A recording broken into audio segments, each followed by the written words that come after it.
مولاي صل وسلم دائما أبدا مولاي صل وسلم دائما أبدا على حبيبك خير الخلق كلهم. الحمد لله رب العالمين والصلاة والسلام على سيد الأنبياء والمرسلين أما بعد فأعوذ بالله من الشيطان الرجيم بسم الله الرحمن الرحيم الصلاة والسلام عليك يا رسول الله وعلى آلك وأصحابك يا حبيب الله الصلاة والسلام عليك يا نبي الله وعلى آلك وأصحابك يا نور الله. My dear respected and honorable audience, I welcome you back to our program in which I shall be discussing the biography, the seerah of the greatest of mankind, the peace of our hearts and mind, the most generous and kind, Muhammad Mustafa sallallahu ta'ala alayhi wasallam.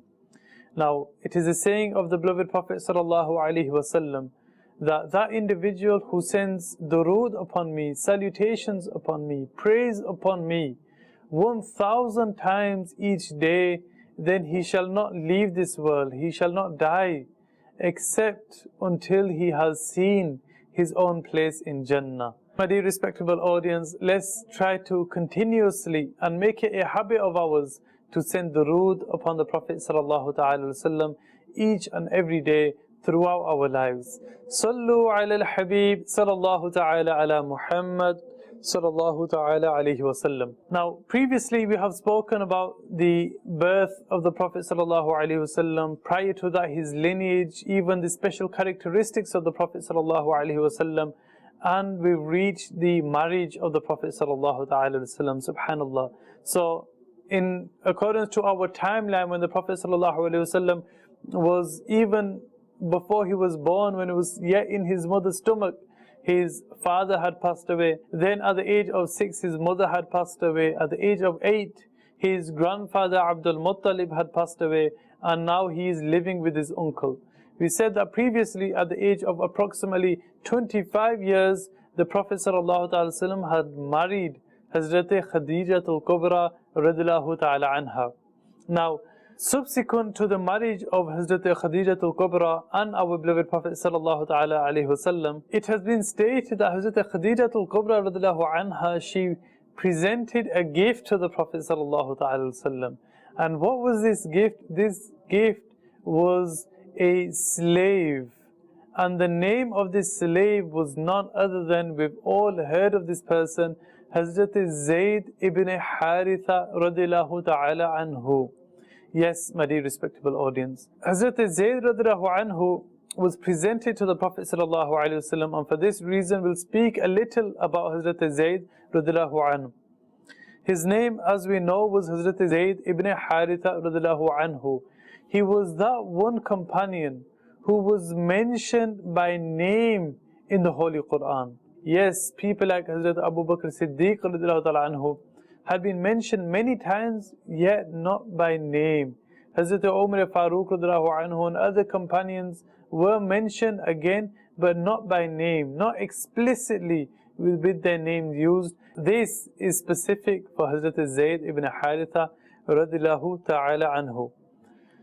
It's said about Hazrat Zayd radhiyallahu anhu that he was from Yemen initially, and his mother's name was Su'da. Now, it has been stated about his parents that the tribe of his mother, both Yemeni tribes, and the tribe of his father, they would regularly clash with each other. They would regularly fight and even go to war with each other. It has been stated that his mother, by the name of Su'da, had once taken Hazrat Zayd to her own tribe, to her own house. Hazrat Zayd ibn Haritha radhiyallahu ta'ala anhu had spent approximately 7, 8 or 9 years with his parents, and this is when he was kidnapped. Now, Hazrat Khadija al-Kubra radhiyallahu ta'ala anha, she asked Hakim ibn Hizam to go and purchase a slave boy or a slave girl for them, as she required another servant or a slave for their services. Now, Hakim ibn Hizam, upon having purchased Hazrat Zayd ibn Haritha radiallahu ta'ala anhu, he presented Hazrat Zayd ibn Haritha to Hazrat Khadija al-Kubra radiallahu anha for an agreed price. So first, Hazrat Zayd ibn Haritha radiallahu ta'ala anhu, he had served Hazrat Khadija al-Kubra. And many years down the line, when Hazrat Khadija al-Kubra radiallahu ta'ala anha had married the Prophet sallallahu alaihi wasallam, it is said that Hazrat Khadija al-Kubra had gifted Hazrat Zayd ibn Haritha radiallahu ta'ala anhu to the greatest of mankind sallallahu ta'ala alaihi wasallam. Approximately 10 years later, it is said that the father of Hazrat Zayd ibn Haritha, so now the Prophet sallallahu alaihi wasallam was approximately 35 years of age, and Hazrat Zayd ibn Haritha radiallahu ta'ala anhu was approximately at the age of 20 or between 15 and 20 years of age.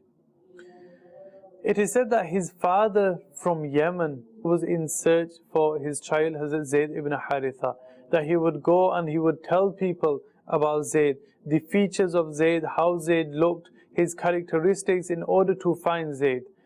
And during the time of Hajj, yes, even before it was made obligatory, before the coming of Islam, people would perform the pilgrimage, they would do the tawaf of the Kaaba. And people would come from many different countries, people would perform their pilgrimage. Now, some individuals from Yemen had come and they had discovered Hazrat Zayd ibn Haritha radiallahu ta'ala anhu.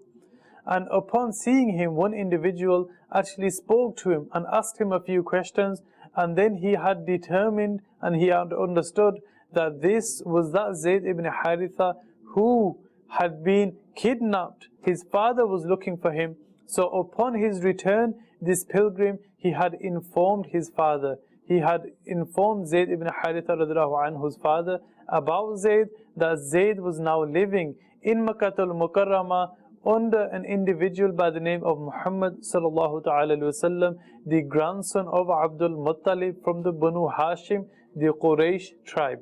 So upon hearing this news, the father and the uncle make their way to Makkah al-Mukarramah to speak to the Prophet sallallahu alaihi wasallam. It has been stated that they gathered quite a lot of wealth in order to purchase Zayd bin Haritha back. Now when they had arrived in Makkah al-Mukarramah, they had approached the Prophet sallallahu alaihi wasallam. They had heard a lot about the Prophet sallallahu alaihi wasallam. So then they approached him and they began to say good things. They began to praise the greatest of mankind sallallahu alaihi wasallam. They began to honor the Prophet sallallahu alaihi wasallam. And they began to praise him, his household, and also the Quraysh, saying, you are such a noble person. You are known as Al-Amin, the trustworthy, As-Sadiq, the truthful one.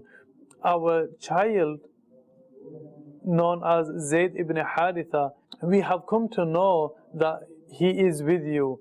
I am his father, and I wish to take him back, to purchase him from you. Whatever price you say, I am ready to give you that price in order to take my son back and to return him to Yemen. The Prophet ﷺ, he said to him that you are his father, and if this is true and the individual with you is his uncle, then you can take Zayd back if you wish, but this shall be his choice. If Zayd agrees to go with you, then you can take Zayd and you can take him free of charge. I shall not take any money from you. Allahu Akbar, subhanallah. These manners, the characteristics of the Prophet ﷺ, no doubt can never be matched by anybody else. But if he wishes to stay with me, and if he wishes to live with me, then I shall not turn my back away from him. I shall not turn my face away from him, but I shall keep him. So this is the choice of Zayd ibn Haritha. So it is said, and subhanAllah, this shows the love and affection the Prophet ﷺ had possessed for Hazrat Zayd ibn Haritha radiallahu ta'ala anhu.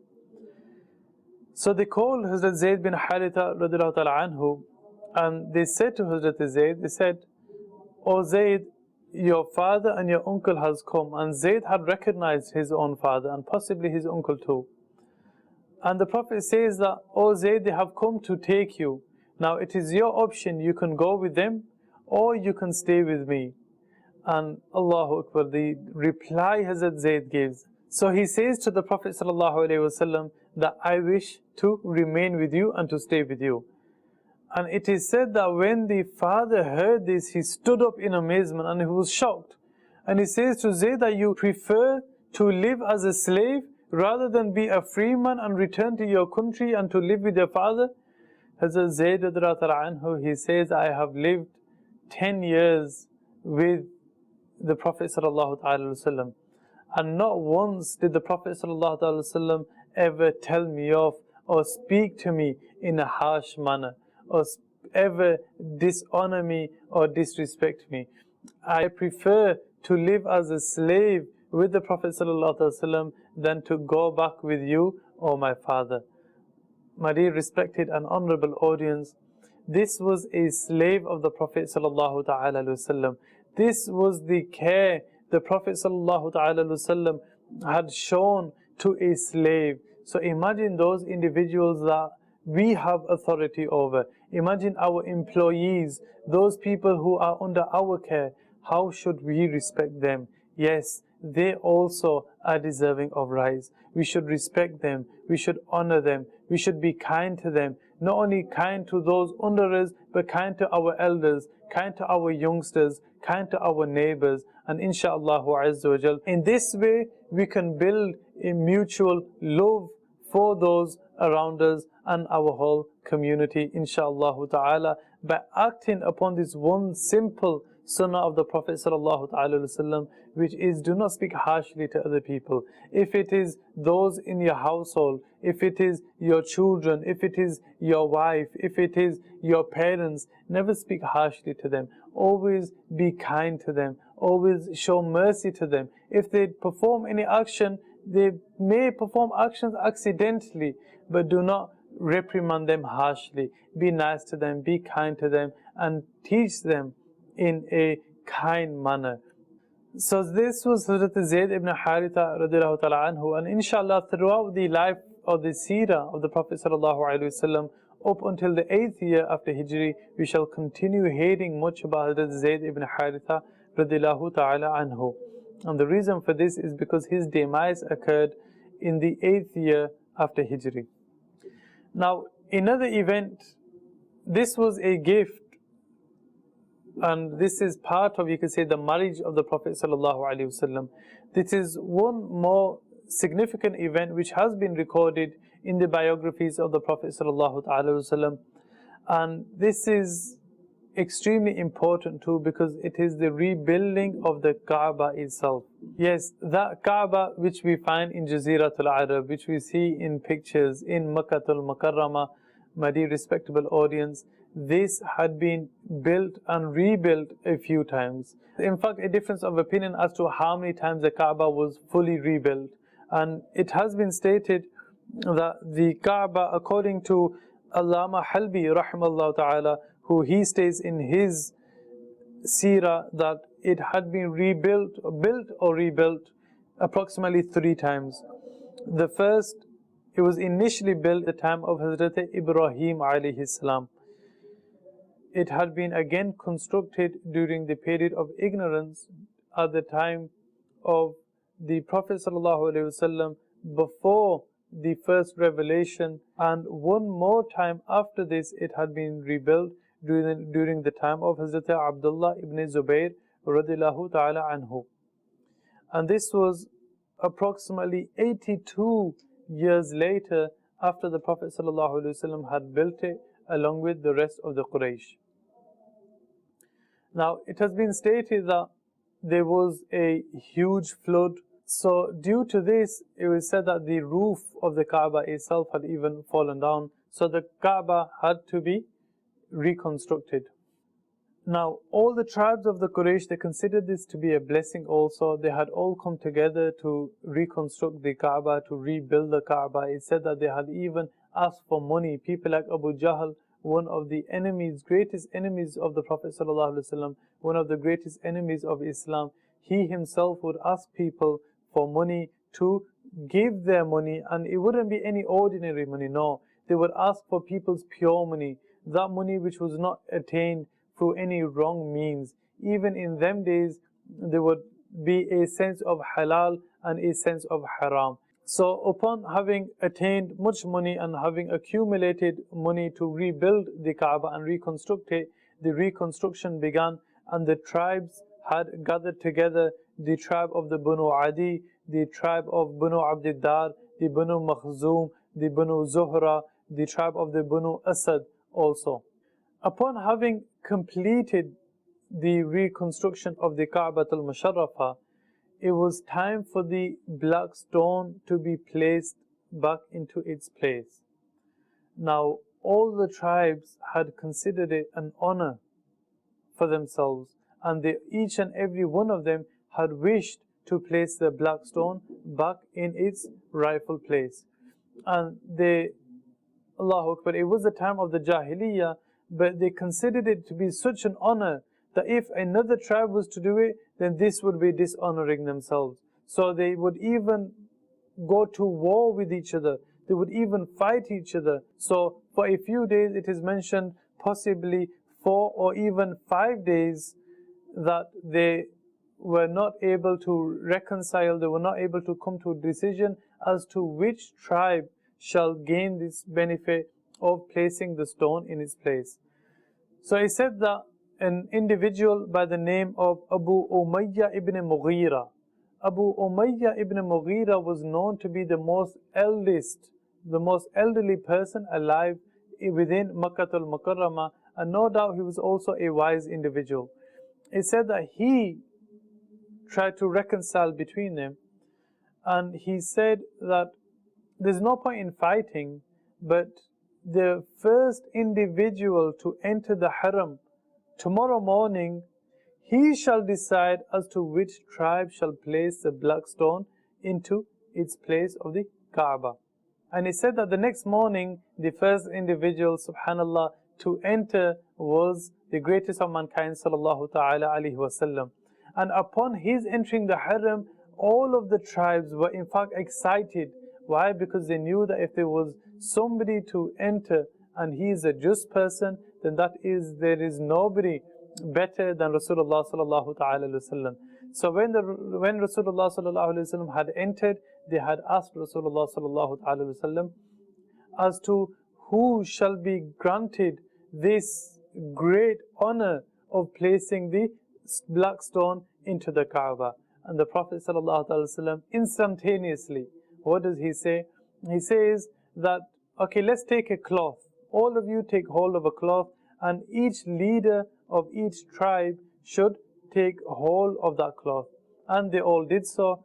And then the Prophet sallallahu alaihi wasallam himself, with his own hands, he placed the black stone on the cloth, and then they carried the cloth towards the Ka'batul Musharrafah. And then the Prophet ﷺ, with his own hands, he picked up the black stone and he placed it within the Ka'batul Musharrafah, and each and every leader or all of the individuals of the tribe were happy and satisfied with this action of the Prophet ﷺ. No doubt the Prophet ﷺ was even more wise than the rest and was the best of people, the most kindest of people, and would always provide the best of solutions. My dear respectable audience, unfortunately, the time of our program has now come to an end.